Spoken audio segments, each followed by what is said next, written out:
and identify what's in the water. And this is a very new technique, but one that is proving ideal for rare, threatened and invasive species. I'm just going to talk to you a little bit about our work with sawfish and environmental DNA.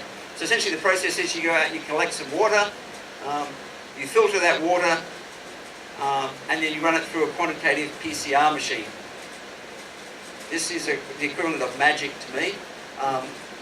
I don't really understand this step, but there's some very fancy genetics that happens, and then they can tell you if that sample there was a sawfish or there was not a sawfish in that. And so using that technique, you can actually start to identify or have a way to survey for these very rare species.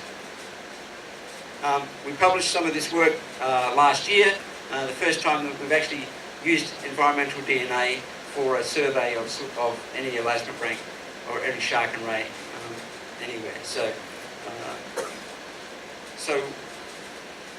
the reason we're looking at sawfish, particularly with environmental DNA, is that they're very rare and threatened with extinction. Historically, quite common through all of the tropical and subtropical parts of the oceans, particularly in the Indo-Pasifik, where we have up to 4 species. But after a few centuries of fishing in some of these places, we don't know really what's going on with sawfish. So you can see in the Atlantic, for example, there are just a few small patches where we know that they still exist, but we don't know if they're still occurring in other areas. Same in the over here in the Indo-Pacific. And so we've had some funding from the Save Our Seas Foundation to go out and do a global survey in these areas where we don't know whether they still occur, and try and work out what is going on. Now the final thing I want to talk about is connectivity of sharks and their populations. And I want to talk about 2 projects that we're doing, one on bull sharks and one on hammerheads. Now the hammerhead project involves Indonesia, or samples from Indonesia, and we're looking at how connected are hammerheads to northern Australia, to Indonesia, to Papua New Guinea and the Pacific Islands. And we're doing this in 2 ways. One is with genetics, looking at the genetic relatedness of animals from the different places, and also by satellite tagging a whole range of hammerhead sharks in northern Australia and the surrounding areas. And so when we get the results from this work, we'll be able to actually understand how connected are Australia's hammerhead sharks to, say, Indonesia's hammerhead sharks. And if there is a high connection, then that obviously has implications for how we manage those stocks.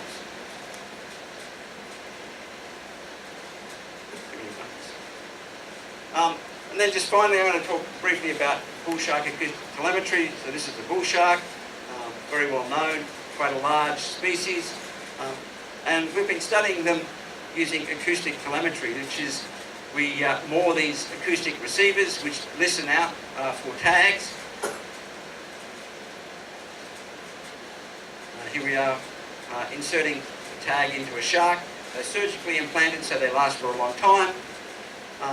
And then we moor a whole range of these acoustic receivers in the ocean. Here's a section of the Central Great Barrier Reef where we've been doing this work.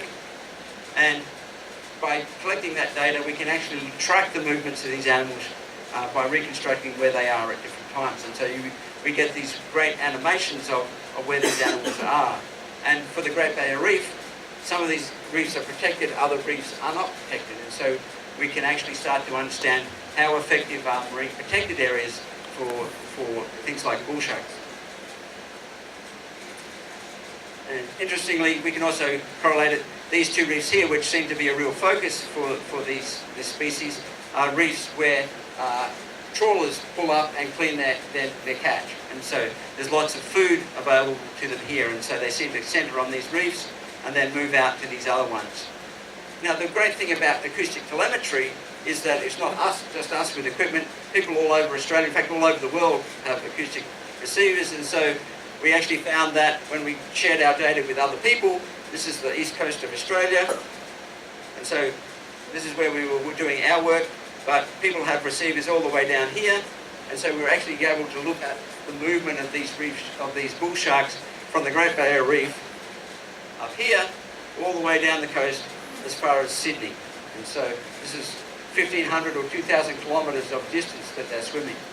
And so it's acoustic telemetry is a great tool for understanding the connectivity of these populations. And I think one that in the future will be extremely helpful in terms of understanding and managing some of those shared stocks. So just in conclusion, just a few points from the talk. Number one is obviously sharks are facing a real crisis with about a quarter of species threatened with elevated risks of extinction. Now obviously that means that we have to apply some sort of conservation effort, and those efforts are increasing, but in terms of how we consider what needs to be done, we need to consider a couple of things. One of those is food security and the importance obviously of meat, not only shark fins in what is happening, and also livelihood issues, because a lot of these sharks are taken in small-scale fisheries in many countries of the world. There obviously is a lack of information in terms that is limiting the way we conserve and manage our species. So extra data collection is important in terms of filling those gaps, particularly for those species that we know the least about.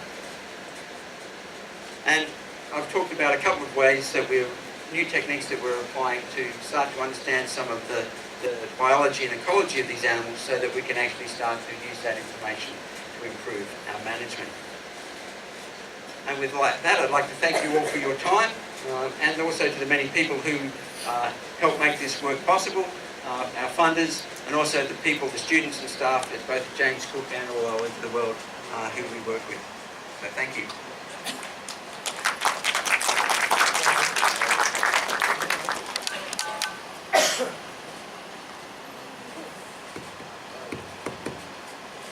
Baik, langsung saja pertanyaan. Saya tidak akan review karena waktunya. 1, Ibu Dr. Umi.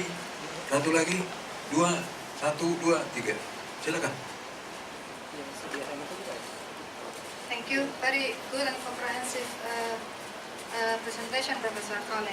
So my name is Umi from the Research Center for Socioeconomic of Marine and Fisheries. And a couple of questions. So this may be a good idea for further, for further research, the one that you had before, for the global experiences between the developed and developing countries. There seems a quite distinct evidence of success management for sharks.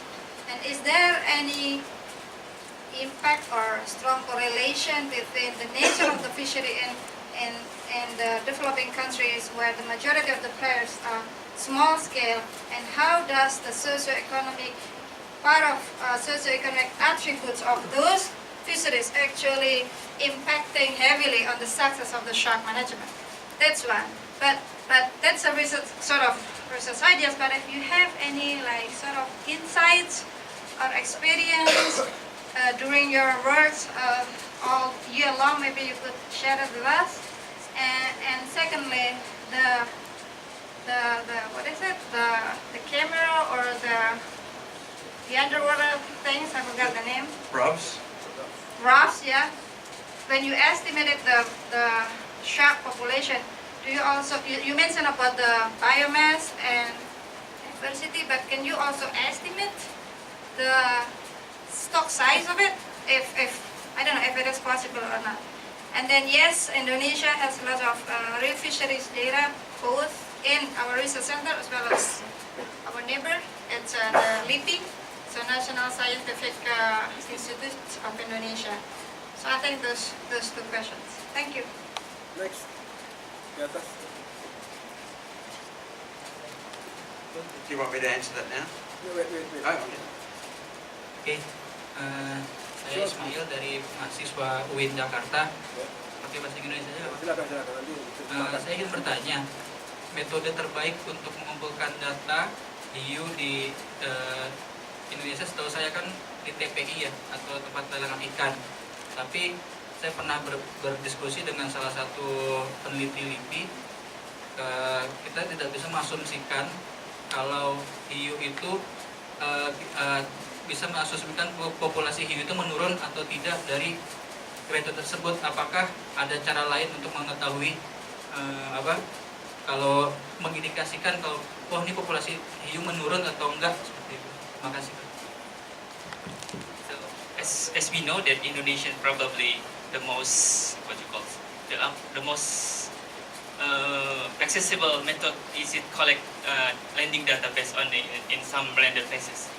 So, but some expert from LIPI said it's not enough. We cannot like explain this is the part of the whole population or just a small part of population. So he asking what is the best method that you offer that can explain the population of shark and ray in Indonesia. Satu lagi.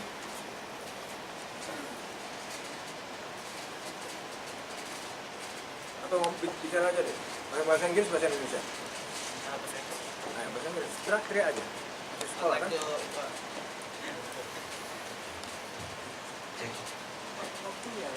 I would like to introduce myself. My name is Santika Melana from Jakarta Business University.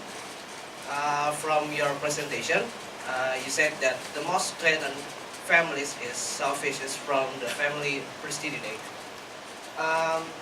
From your publication titled Ghosts of the Coast, Global Extinction Risk and Conservation of Shellfishes, you said that shellfishes have 90 historical range states. So, how to reach the global shellfish conservation objective to protect the species, but in fact, there are 74 out of 90 states are legally protect the species. Thank you. Okay, so in order, or I'll start with the swordfish question because I love swordfishes, and I've been very fortunate to do quite a lot of work with swordfishes, and it's an amazing animal. So you're correct. The 90 countries historic range states, and if you read the report and some of the data that goes with it, we have a very poor understanding of whether they still occur in many of those countries. I think you mentioned 74. I can't remember the exact number, but so yeah, I think that we have 16 where they are currently protected. And one of the challenges we've faced is that because we don't know the status in many of these countries, it's hard to convince governments to protect something that may already be gone. And so the Save Our Seas Foundation swordfish search project that we're about to start is actually aimed to try and do that. So we're working in places, we're already started working in places like Pakistan, where historically they were very common, and starting to collect samples to see if they still occur there. And so hopefully by doing that we can convince governments that if we can still find them in their waters, that they should be protected. And so there will be a follow-up to the environmental DNA sampling that will actually try and convince governments to do that, because without that it's going to be very hard to save them in many parts of the world.